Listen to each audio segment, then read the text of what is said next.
Je me souviens encore de ce matin-là comme si c'était hier. La maison était silencieuse, trop silencieuse. Un silence qui n'appartient qu'au moment où la vie change sans prévenir. Je tenais une tasse de thé entre mes mains, mais je ne sentais plus la chaleur. Ce n'était pas la tasse qui refroidissait, c'était moi. C'était mon cœur. Quand mon petit garçon m'a demandé « Maman, où est papa ?», j'ai senti quelque chose se briser doucement en moi. Pas un éclat brutal. Non, un bruit fragile, presque tendre, comme une feuille sèche qui se plie sous le vent. J'y lui et souris. Un sourire doux, mais je savais très bien qu'il n'était pas dupe. Les enfants sentent tout. Ils voient ce que les adultes cachent, même quand on croit protéger ces petites âmes avec nos silences. J'y me suis accroupie, je l'ai regardé dans les yeux, et j'ai répondu avec la voix la plus calme que j'ai pu trouver dans ce chaos, « Papa reviendra quand il sera prêt. » Mais au fond de moi, je n'en savais rien. Je ne savais rien du tout. Ce soir-là, après avoir couché mon fils, je me suis assise seule dans la cuisine. La lumière était faible, comme si la lampe elle-même comprenait qu'il fallait chuchoter. La pluie tombait dehors, frappant la fenêtre avec douceur. J'écoutais cette pluie comme on écoute une vieille amie. Une amie qui revient toujours quand quelque chose ne va pas. C'est à ce moment-là que j'ai commencé à raconter mon histoire. Pas à quelqu'un en particulier. Pas même à moi. Juste à l'air, à la pièce, aux ombres sur le mur. Parce que parfois, pour survivre à un chagrin, il faut d'abord le raconter, même si personne ne accent aigu coûte. Je suis née dans une petite ville où tout le monde connaissait tout le monde. Une ville simple, tranquille, avec des rues étroites et des voisins qui saluaient toujours de la main. J'ai grandi dans une famille modeste, mais aimante. Mes parents n'étaient pas parfaits, mais ils avaient ce talent rare, faire sentir aux autres qu'ils étaient importants. Et ma mère me disait souvent, quand tu parles à quelqu'un, fais-le comme si tu ouvrais une fenêtre. Laisse entrer la lumière. J'ai gardé cette phrase toute ma vie. Du moins, j'ai essayé. J'ai rencontré Thomas, le père de mon fils, quand j'avais 23 ans. C'était un homme calme, discret, un peu timide. Il avait ce regard qui semblait toujours chercher quelque chose au loin, comme s'il voyait un horizon que personne d'autre ne voyait. Il n'était pas parfait. Personne ne l'est. Mais il me faisait sentir en sécurité. Avec lui, je pouvais respirer lentement, sans me presser. À eu début, notre vie était douce.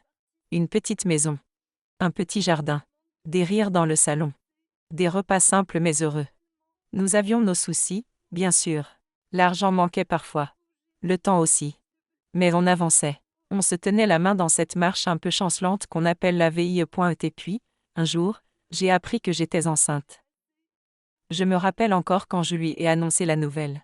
Je m'attendais à un sourire éclatant, à un rire, à un geste d'enthousiasme.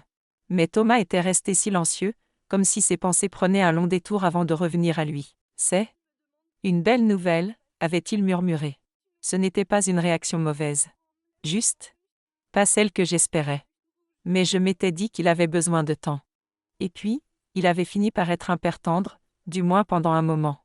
Quand notre fils est né, c'était comme si le monde entier s'était arrêté juste pour nous laisser respirer une bouffée de bonheur pur. Ses petites mains, son odeur, ses yeux qui s'ouvraient difficilement. Je me souviens avoir pleuré ce jour-là, mais c'était des larmes de joie, les plus vraies de ma vie. Les premières années ont été paisibles. Je travaillais à temps partiel pour pouvoir être plus présente. Thomas, lui, avait un emploi prenant. Il rentrait tard, souvent fatigué, mais il faisait des efforts pour passer un moment avec notre fils. Je voyais qu'il l'aimait. Mais je voyais aussi une ombre dans ses yeux. Une fatigue qui n'était pas seulement physique. Parfois, je lui demandais « Ça va ?» et lui répondait « Oui. Juste un peu de travail. » Mais je n'y croyais qu'à moitié. Quelque chose changeait. Lentement, comme une saison qui s'étire trop longtemps. Et elle parlait moins. Il riait moins. Il dormait mal. Et il restait souvent debout dans le salon, devant la fenêtre, sans dire un mot. Je me souviens d'une nuit où je me suis levée pour aller chercher un verre d'eau. Il était là, immobile, les bras croisés, les yeux perdus dans la rue sombre. Je lui ai dit doucement, « Tu veux en parler ?» Il a juste haussé les épaules. Il n'y a rien à dire. Mais il y avait quelque chose, je le sentais. Les mois passaient, et cette distance invisible grandissait entre nous. Pas une querelle. Pas un cri. Pas un drame. Juste un vide. Un vide silencieux, comme celui qu'il y avait dans la maison ce matin où notre fils m'a demandé où son père était. Je ne sais pas quand j'ai compris qu'il partait déjà, même s'il était encore là physiquement. Peut-être la première fois où il a oublié de dire bonne nuit. Ou la première fois où il a mangé sans vraiment goûter. Ou la première fois où je lui ai parlé pendant 10 minutes et qu'il ne m'avait pas vraiment écouté. Ce sont ces petites choses, ces détails minuscules qui, mis ensemble, deviennent une montagne. Et puis, il y a eu ce jour. Un dimanche. Un jour simple, banal, sans rien de particulier. Il s'est levé tôt, plus tôt que d'habitude. Il a préparé le café, mais il ne l'a pas bu. Il a regardé son fils dormir, longtemps. Trop longtemps. Comme s'il voulait graver son visage dans sa mémoire. Je me suis approché de lui, j'ai posé ma main sur son épaule. Il a sursauté légèrement, comme si ma présence lui rappelait quelque chose qu'il voulait oublier. « Tu es sûr que ça va ?» Et je demandai. Il a hoché la tête. « Oui, oui, ça va. » Mais c'était un mensonge. Je crois que je savais déjà. Je crois que mon cœur savait avant ma tête. C'est toujours comme ça avec les choses importantes.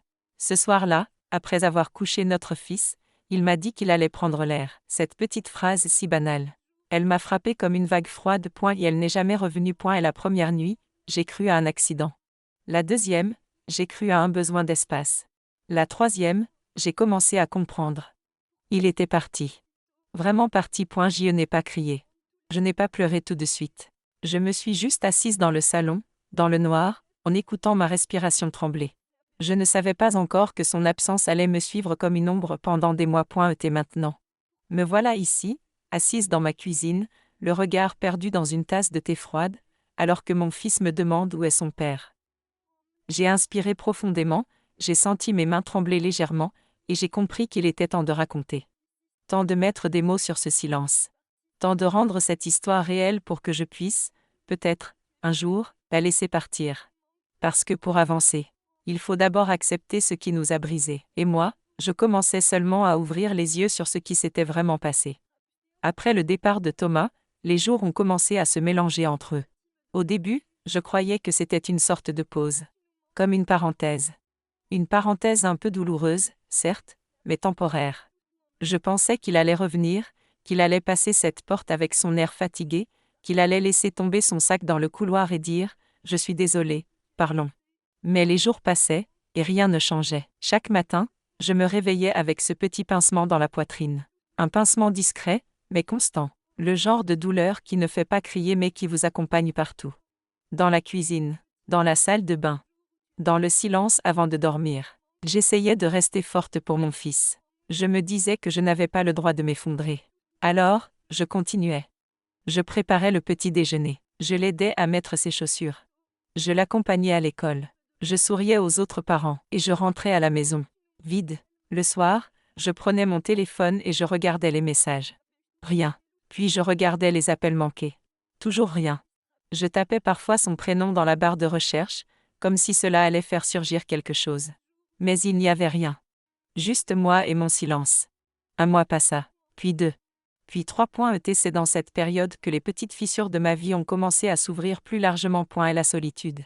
Elle ne frappe pas à la porte. Elle entre doucement, comme une fumée, et avant qu'on s'en rende compte, elle remplit toute la maison. Un soir, en rangeant des affaires, j'ai trouvé un carnet. C'était le carnet où Thomas notait parfois des choses. Des idées, des listes, des pensées rapides. Je ne l'avais jamais ouvert avant. Je respectais son intimité. Et même ce soir-là, j'ai hésité. Mais mon cœur cherchait des réponses. Je l'ai ouvert. Et j'ai vu des phrases courtes, griffonnées, presque illisibles. Parfois seulement un mot. Parfois une question. Fatigue. Je ne me reconnais plus. Je veux respirer. Est-ce que je suis un bon père? Est-ce que je mérite ça? Partir? Rester? La dernière page était vide, complètement vide. Comme si son histoire s'était arrêtée là. J'ai refermé le carnet et je l'ai serré contre ma poitrine. Ce n'était pas de la colère que je ressentais. C'était une profonde tristesse. Une tristesse qui n'avait pas de forme, ni de bruit. Juste un poids. Dans les semaines suivantes, j'ai commencé à remarquer des choses que je n'avais pas voulu voir avant. Les petites disputes qui avaient été balayées d'un revers de main. Les silences qui s'étaient installés. Les messages de collègues tardifs auxquels il répondait trop vite. Les moments où il rentrait sans vraiment être pressant. Je ne crois pas qu'il y avait une autre femme. Ce n'était pas ça. Je crois surtout qu'il y avait un vide en lui. Un vide qu'il n'arrivait pas à partager, même avec moi. Et ce vide, il a fini par avaler tout le reste. Mais je n'étais pas prête à admettre ça encore. Alors je faisais comme si tout allait bien. Un jour, en allant chercher mon fils à l'école, Une autre maman m'a dit gentiment, « Tu vas bien? On te voit moins. » Je voulais répondre oui. Je voulais dire quelque chose de simple. Mais aucun mot ne sortait. Elle a posé une main sur mon bras et a murmuré, « On est là si tu as besoin. » J'ai souri, mais au fond de moi, je me sentais seule au monde. Puis, il y a eu les semaines où l'argent est devenu un problème. Avant son départ, Thomas gérait la plupart des factures. Moi, je travaillais seulement à temps partiel. Et soudain, je devais tout assumer seule.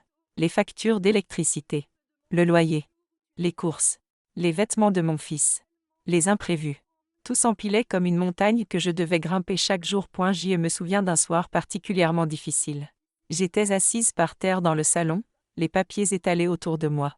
Mon fils jouait dans sa chambre. Et moi, je faisais des calculs. Encore et encore. En essayant de trouver une façon de tout payer. Je me suis mise à pleurer, silencieusement. Pas de gros sanglots, juste des larmes qui coulent, comme une pluie fine. Ce soir-là, j'ai pris une décision, je devais trouver un travail à temps plein. Mais ce n'était pas si simple. Avec un petit garçon, sans famille proche, sans quelqu'un pour le garder tard, je devais jongler avec les horaires, les trajets, les responsabilités. Malgré tout, j'ai trouvé un poste dans une petite boutique du centre-ville. Ce n'était pas parfait, mais c'était déjà ça. Mon fils, lui, commençait à poser de plus en plus de questions. Pourquoi papa ne me lit plus d'histoires? Est-ce que j'ai fait quelque chose de mal? Il est tout? Mais je refusais de m'abandonner complètement à ses pensées. Je devais tenir. Pour lui. Pour moi. Pour cette petite famille qu'il nous restait. C'est dans ce mélange de fatigue, de peur, d'espoir fragile et de responsabilité que la suite de mon histoire a commencé à se tisser. Une suite que je n'aurais jamais imaginée. Une suite qui allait changer beaucoup de choses. Parce que parfois, les plus grands tournants de la vie arrivent au moment où l'on se sent le plus faible. Au moment où l'on croit que plus rien ne peut bouger. Et pourtant. C'est précisément là que tout commence à se transformer. Les mois continuaient de s'enchaîner, et même si je tenais debout, quelque chose en moi s'effritait lentement. Je faisais ce qu'il fallait, je travaillais, je m'occupais de mon fils, je gardais la maison en ordre. Je souriais quand il fallait, je parlais assez pour qu'on pense que j'allais bien, et je me taisais sur tout ce qui comptait vraiment. Un soir, en rentrant de la boutique, j'ai trouvé une enveloppe glissée sous la porte. Pas dans la boîte aux lettres. Sous la porte. Comme si quelqu'un avait eu peur d'être vu. Je l'ai ramassé, le cœur soudain plus lourd. J'ai reconnu l'écriture immédiatement. Celle de Thomas. Je me suis assise sur le tapis du couloir. Mon fils jouait dans sa chambre, et moi je restais là, immobile, incapable d'ouvrir la lettre. Je la tournais entre mes doigts, comme si je craignais qu'elle brûle. Finalement, j'ai respiré profondément, et j'ai déchiré le bord. À l'intérieur, il y avait une seule phrase. Je suis désolé. Je reviendrai bientôt. J'ai juste besoin d'un peu plus de temps. Pas de date. Pas d'explication. Pas de signature, cette fois. Juste cette phrase. Courte. Incertaine. J'ai fermé les yeux. Je ne savais plus si je devais espérer ou me préparer à lâcher prise. L'incertitude est parfois plus douloureuse que la vérité elle-même. Ce soir-là, je me suis couchée mais je n'ai pas dormi. Je regardais le plafond dans la pénombre. Je comptais les minutes. Et au fond de moi, j'ai senti un changement. Un petit mouvement. Une poussée. Comme si quelque chose essayait de remonter à la surface. Je ne voulais plus attendre en silence. Je voulais comprendre. Je voulais au moins entendre sa voix. Savoir s'il était en vie. Savoir si j'existais encore dans son monde. Le lendemain matin, j'ai décidé d'appeler son frère. Nous n'étions pas proches, lui et moi. Juste une relation polie, quelques repas en famille, quelques sourires timides. Mais il restait le seul lien que j'avais avec Thomas. Quand il a décroché, sa voix avait ce ton surpris, presque inquiet. « Oh, ça fait longtemps. Tout va bien ?» Je n'ai pas su quoi répondre au début. Puis les mots sont sortis, hésitants. « Tu as des nouvelles de Thomas ?» Un silence s'est installé.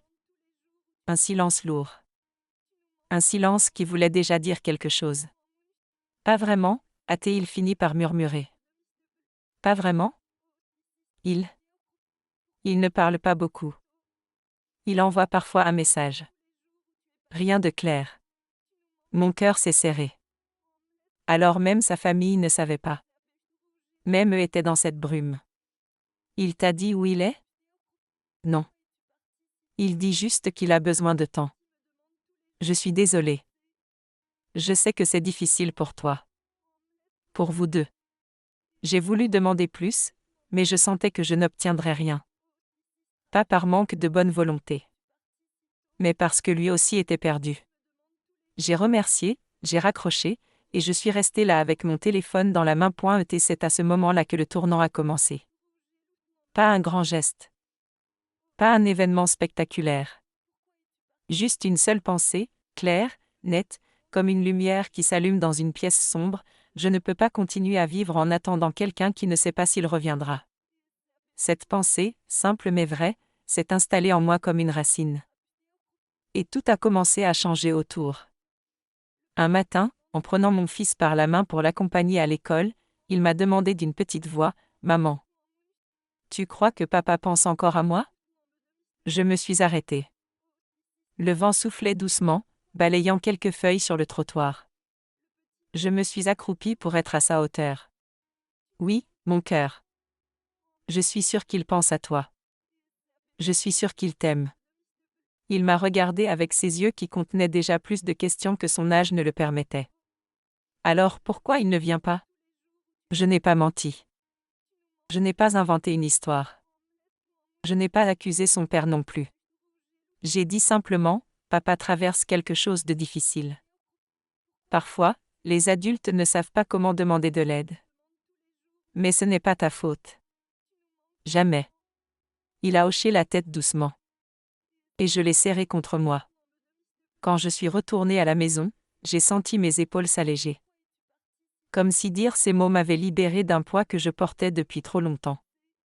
C'est quelques jours plus tard que la véritable rupture, celle qui change tout, est arrivée au point où il pleuvait ce soir-là. Une pluie fine, presque transparente. J'avais fermé la boutique et je marchais vers l'arrêt de bus avec mon manteau serré contre moi. Les lampadaires reflétaient une lumière dorée sur les flaques d'eau. Le monde semblait calme, presque silencieux. C'est là, à ce moment précis, que j'ai senti mon téléphone vibrer dans ma poche. Quand je l'ai sorti, j'ai vu son prénom s'afficher sur l'écran. Thomas. Je me suis arrêtée net. Mes doigts se sont mis à trembler. La pluie tombait sur mes cheveux, sur mes joues, mais je ne sentais plus rien. J'ai décroché avec une voix brisée: Allô?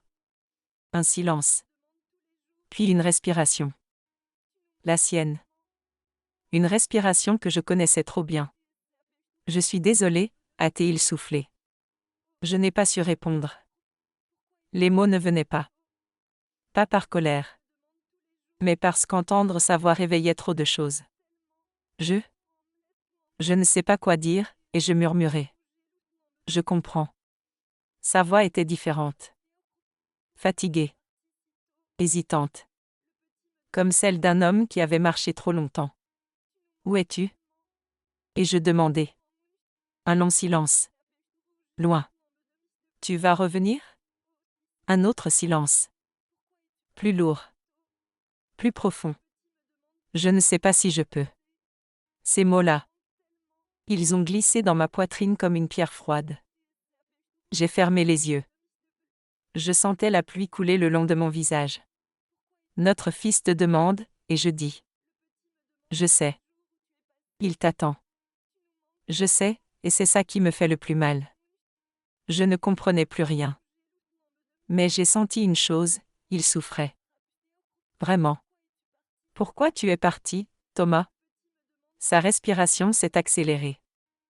Comme s'il cherchait les mots dans un endroit où il faisait noir. Je ne savais plus qui j'étais. Je faisais semblant. Chaque jour. Je rentrais et je me sentais vide. Tu n'y es pour rien. C'est moi. C'est moi le problème. Je ne savais pas quoi répondre. Alors j'ai laissé le silence faire son travail. Un silence doux. Un silence qui disait: je t'écoute. Je n'étais plus un bon mari. Pas un bon père. Je me levais le matin et je me disais que vous seriez mieux sans moi. Ces mots-là. Je les ai reçus comme un coup, mais aussi comme une vérité. On avait besoin de toi, Thomas. Pas de quelqu'un de parfait. De toi. Je sais, a-t-il murmuré.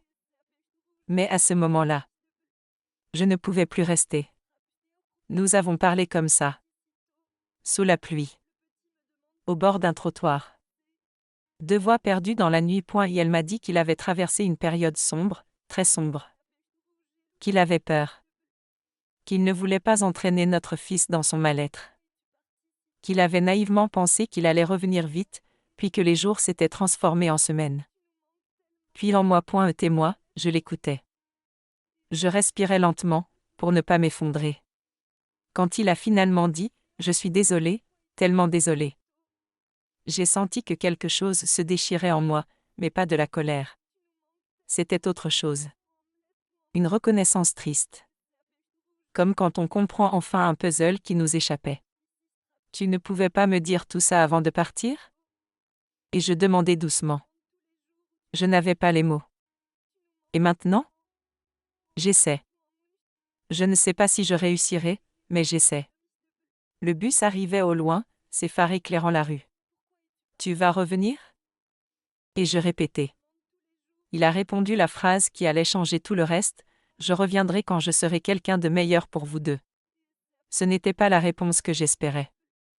Ni un oui, ni un non. Juste une vérité imparfaite. Le bus s'est arrêté devant moi. J'ai hésité. Puis j'ai dit, ne t'éloigne plus sans parler. Même si tu ne reviens pas maintenant. Parle. Juste parle. Il a soufflé, je vais essayer. Puis la ligne s'est coupée. Et dans le reflet de la vitre du bus, j'ai vu mon visage. Fatigué. Humide. Mais étrangement calme. Parce que pour la première fois depuis des mois, je n'étais plus dans le noir. J'avais enfin une vérité. Une vérité douloureuse, oui. Mais une vérité quand même. Les jours suivants ont été différents. Je ne savais pas si Thomas allait revenir. Je ne savais pas s'il allait tenir sa promesse de parler. Mais je sentais quelque chose changer en moi. Je n'étais plus en attente totale. Je n'étais plus immobile. Je n'étais plus suspendu à un silence. J'avais entendu sa voix. J'avais compris une partie de ce qui s'était passé. Et, étrangement, cela m'avait donné un peu de paix. Mais ce n'était que le début. Car ce tournant allait bientôt en amener un autre. Un beaucoup plus profond. Un beaucoup plus inattendu. Un tournant qui n'allait pas venir de lui. Mais de je ne sais pas combien de temps je suis resté assis sur ce banc, ce soir-là. Le vent était froid. Les lumières des maisons s'allumaient une à une. Je me sentais vidé, mais étrangement plus calme que je l'aurais cru. Comme si toute la tempête que je gardais en moi depuis des années venait enfin de s'arrêter. Je me suis dit, peut-être que tout ce qui s'était passé était le signe qu'il était temps. Temps de me regarder vraiment. Temps de ne plus vivre seulement à travers la place que j'occupais dans la vie des autres. Temps d'affronter ma propre solitude, au lieu de la cacher derrière mon fils, derrière ma belle-fille, derrière ce petit-fils que j'aimais tant. Je suis resté là jusqu'à ce que la nuit soit presque complète. Puis je me suis levé, doucement, avec cette fatigue qui nous tombe dessus quand le cœur a trop parlé, trop souffert, trop retenu. Quand je suis rentré, j'ai laissé mes chaussures à l'entrée. L'appartement semblait encore plus silencieux que d'habitude. J'ai posé les cadeaux du petit près du canapé. Je les ai regardés longtemps. Un petit avion en bois. Un livre d'images. Une écharpe toute douce que j'avais choisie en pensant à sa peau fragile. J'ai murmuré dans le vide, tu sais.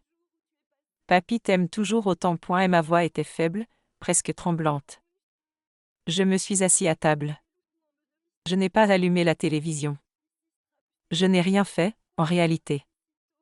Je suis resté là, avec mes mains posées devant moi, à respirer, à essayer de comprendre ma place dans cette nouvelle vie. C'est à ce moment-là que j'ai réalisé quelque chose. Je n'avais jamais vraiment accepté l'absence de leur père. Jamais accepté que mon fils se retrouve seul, à gérer un foyer, une femme qui prenait toute la place, un enfant qui avait besoin d'attention. Tout ça en portant une blessure secrète. Pendant des années, j'avais tellement voulu être utile que je n'avais pas vu que je devenais parfois trop présent. Pas par amour excessif, mais par peur de disparaître. Par peur de ne plus compter pour personne. Les jours qui ont suivi ont été longs, mais étrangement calmes. Je me suis mis à marcher plus, à prendre des chemins que je n'avais jamais pris. Je m'arrêtais parfois devant la rivière, ou près du marché, juste pour regarder les gens passer, vivre, rire, se presser. Je me souvenais des mots de ma belle-fille, « Vous êtes trop présent ». Et puis, ceux de mon petit-fils, le dernier jour où je l'avais gardé, « Papy, reste encore un peu ». Cette contradiction me faisait mal, mais elle me faisait aussi réfléchir. J'ai commencé à comprendre que le cœur des adultes n'est jamais simple, jamais tout noir ou tout blanc. Ma belle-fille n'était pas une personne mauvaise. Elle ne manquait pas d'amour non plus. Elle avait juste peur de perdre sa place, elle aussi. Peur que je prenne trop d'espace. Peur d'être mise de côté dans son propre foyer. Peur que son fils me préfère à elle. Je ne l'avais jamais pensé ainsi. Mais plus j'y réfléchissais, plus je voyais les choses différemment. Un matin, alors que je préparais du thé, mon téléphone a vibré. C'était un numéro que je connaissais par cœur. Mon fils. J'ai hésité avant de décrocher. Mon doigt tremblait légèrement. Quand j'ai appuyé, j'ai seulement dit « Allô ?» Sa voix était douce, plus calme que d'habitude. « Papa, on peut parler ?» Je me suis assis, comme si mes jambes ne pouvaient plus me porter. « Bien sûr, mon fils. » Je te accent aigu coûte. Il y a eu un silence, long, mais pas froid. Le silence d'un homme qui cherche ses mots. Puis il a dit, « Je suis désolé pour ce qui s'est passé. Tu ne méritais pas ça. » Ce n'est pas grave, et je murmurai.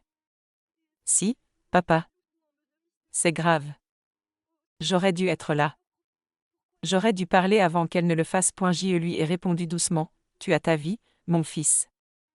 Tu n'as pas à t'excuser. » Elle a repris, la voix plus fragile, « J'aimerais qu'on se voie. Juste toi et moi. Sans elle. Sans tension. Sans rien. » Mon cœur s'est serré. Bien sûr. Quand tu veux. Elle a soufflé, presque soulagée, « Aujourd'hui, si tu peux. Je t'attends près du vieux café, celui où on allait quand j'étais petit. » J'ai fermé les yeux. Ce café, c'était notre lieu à nous. Notre petit refuge d'autrefois. J'arrive, et je dis simplement. Quand je suis arrivé, il était déjà là, assis dehors, les mains croisées. Il m'a vu, et il s'est levé comme s'il ne savait pas s'il devait me prendre dans ses bras ou juste me saluer. J'ai fait le premier pas. Je l'ai serré doucement. Pas trop fort, pas trop longtemps. Juste assez pour lui dire, « Je suis là, je t'aime, je ne t'en veux pas. » Elle a soupiré contre mon épaule. Puis nous nous sommes assis.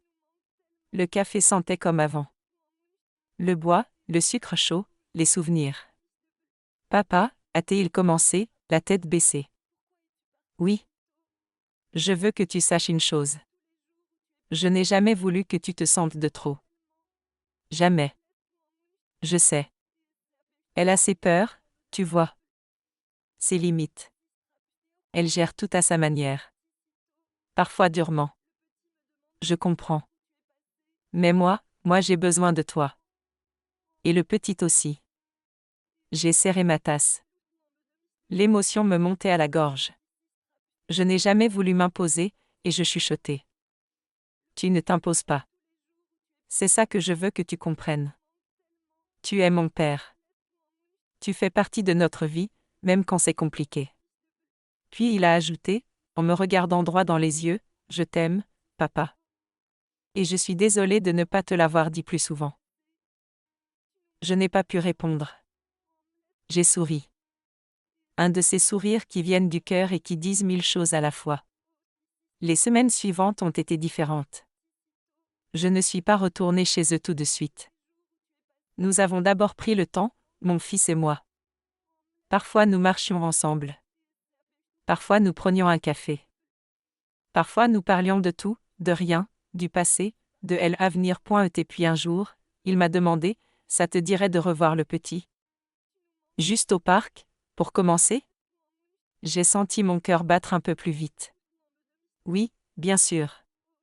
Quand je l'ai vu courir vers moi ce jour-là, avec ses petites jambes et son sourire de soleil, j'ai senti que quelque chose en moi se réparait enfin. Et elle m'a sauté dans les bras.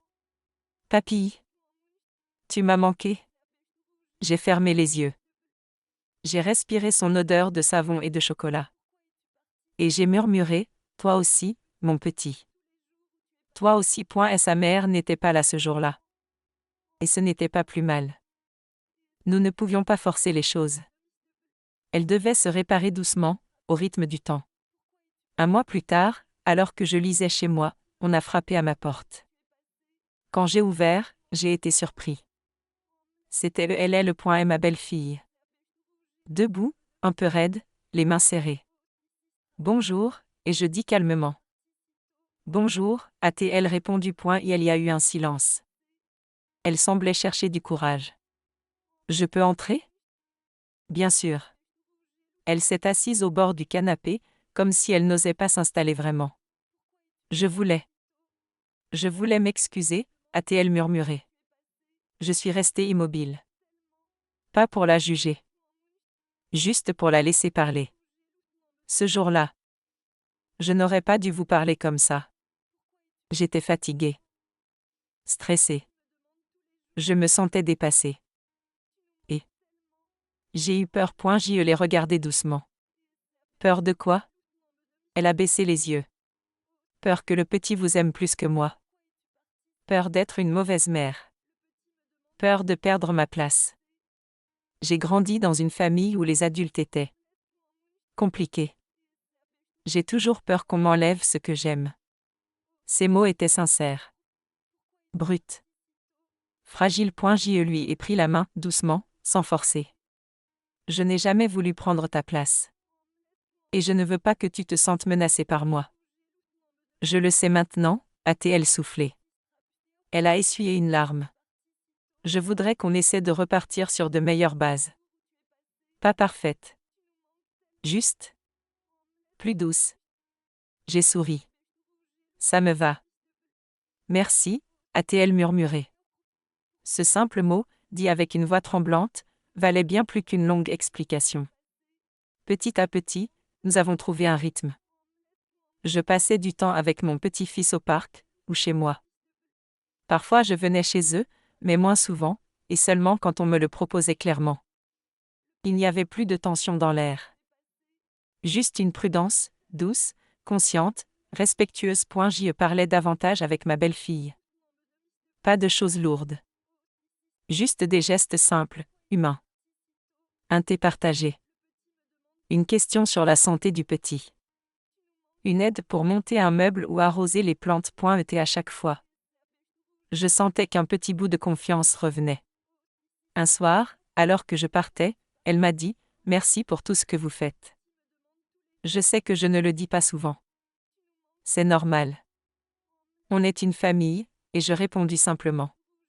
Elle m'a regardé, avec un sourire timide mais sincère. Oui.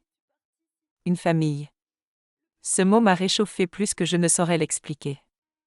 Un après-midi, quelques mois plus tard, j'étais assis avec mon petit-fils dans le jardin. Il jouait avec son petit avion en bois, celui que je lui avais offert. Il l'a levé vers le ciel et il a dit « Papy, regarde. Il vole. Comme toi, quand tu viens me voir. » J'ai ri doucement. Je ne vole pas, tu sais. Si. A-t-il insisté. Tu viens toujours quand je t'appelle dans ma tétée. Et elle m'a regardé, sérieux comme seuls les enfants peuvent l'être, tu reviendras toujours, hein? Je l'ai serré contre moi. Toujours, mon petit. Toujours. Je le pensais. Mais pas de la même manière qu'avant. J'avais compris une chose essentielle, on ne force pas une place dans le cœur des autres. On l'occupe doucement, humblement, sans peur, sans pression. Et c'est justement cette douceur qui fait qu'on ne vous oublie jamais. Ce jour-là, en regardant mon petit-fils courir dans l'herbe, j'ai compris que les liens familiaux ne se brisent pas parce que quelqu'un trébuche. Ils sont faits pour être réparés, renforcés, réajustés. On ne perd jamais vraiment ce qu'on aime. On apprend juste à les aimer différemment. Était la morale. La plus simple, la plus vraie que j'ai trouvée dans tout ça, c'est celle-ci: dans une famille, personne ne doit se battre pour exister. Chacun a sa place. Il suffit de la laisser respirer. J'ai fermé les yeux. J'ai senti le soleil sur mon visage. Et j'ai murmuré, pour moi-même, comme une prière tranquille: merci. Pour tout ce qui reste. Pour tout ce qui revient. Pour tout ce qui guérit.